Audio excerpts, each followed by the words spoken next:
Hello everyone, it is I, Ratupi from Ratupi's Game Room, here once again with another review. It's been a while since I said that. If you're curious about where I've been recently, you can check out that video right there, and I describe a couple of things and tell you what's been going on with my life. If there's one thing we here at Ratupi's Game Room love more than anything, it's not having fun. And that's exactly what we're doing here today. Today, we're talking about Megami Tensei Telenet. Gauntlet is a series that I have held dear to my heart ever since I was a little kid, crawling through various dungeons while fighting hordes of various enemies, while the game yells at me that the warrior needs food badly, is an experience that will stick with me through the rest of my life. Even with games that weren't so perfect like Gauntlet 7 Sorrows, I still managed to have a really fun and engaging time with them and sunk countless hours of my young and impressionable childhood playing them. And the key word that is prevalent through the design of the Gauntlet games is fun. But you know what isn't fun? Megami Tensei Telenet. Now, what is Megami Tensei Telenet, you may be asking your computer screen or television just now? Well, Megami Tensei Telenet, or as it's officially known as Digital Devil Story Megami Tensei, is officially the very first Megami Tensei game ever released, predating Namco and Atlus's iteration by about 2 months, give or take. Although both were in development around the same time, the game was developed by Nippon Telenet, or just Telenet Japan here in the West. Telenet Japan was a software development studio founded in 1983 that were responsible for games such as the platforming series Valis, which, bonus fact, has a cool tie-in animation by Hideyuki Anno of Evangelion fame, and had a hand in kickstarting the Tales of series with the game Tales of Phantasia. Megami Tensei Telenet was released first in July of 1987 on MSX, but was later released on PC-88, which is the version we'll be covering in this video, and FM77. Unfortunately, there's barely any information on the development of this title in particular, which is kinda sad considering it's the first Megami Tensei game we ever got. We never really got to know the circumstances that led to this game and Atlus's game coming out so closely together, but nevertheless, the game at least has a PC-88 iteration, which is really easy to find and emulate thanks to the wonderful PC-88 emulation community. As many of you already know, Megami Tensei Telenet, and by extension the whole Megami Tensei series, has its roots in the light novel Digital Devil Story Megami Tensei by Aya Nishitani.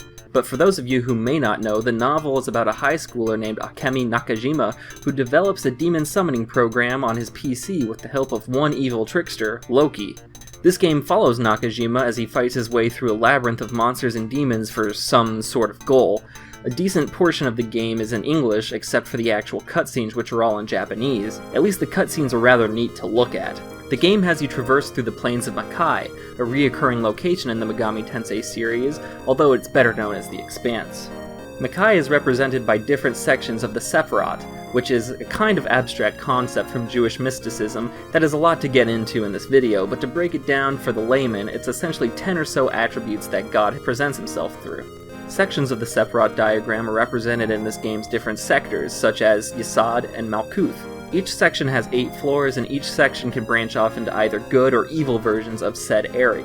Now this can result in a total of 160 floors to explore. Ugh. I don't know how much longer I can take of this.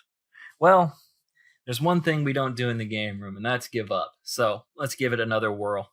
Each section has a barrage of unique enemies that provide their own unique challenges, such as the Gold Blob, the Black Blob, the Blue Blob, Demon, and Giant Enemy Crab.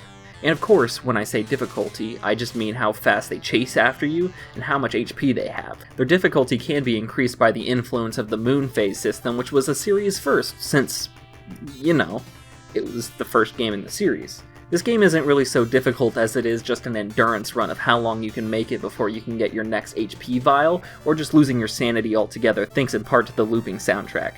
Thankfully, this game has a feature that I'd never expect to see in something this old: 8-directional aiming, which allows for that optimal corner cheesing. God, why is their AI so good for this game? Stop.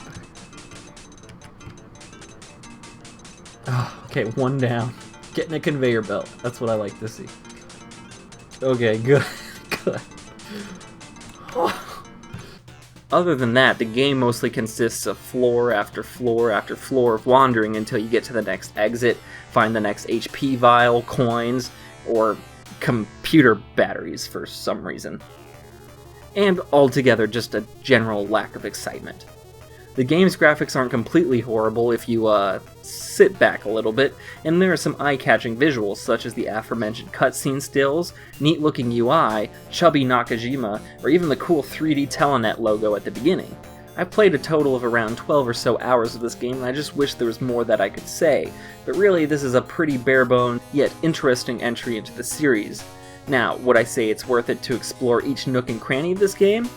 No, not really. In fact, I'd have a hard time recommending this game to anyone, period, unless you were truly curious. This is the type of game that only really exists to be a tie-in game, unlike the Atlas/Namco endeavor, which pushed the envelope for developing the JRPG genre. Despite its mediocrity and failure to be a decent Gauntlet clone, I still think it's an important part of Megami Tensei history, and you can tell they at least try to put a little bit of effort into the cool-looking cutscenes, and yeah, the cool-looking cutscenes, that's about it. Anyway, for my brand new and improved Megami Tensei tier list, I'll place it, right about... yeah. And that was Telenet Megami Tensei. I hope you guys enjoyed this video today, because I certainly didn't. I hope you guys hit that subscribe button, comment down below, and let me know how terrible I am.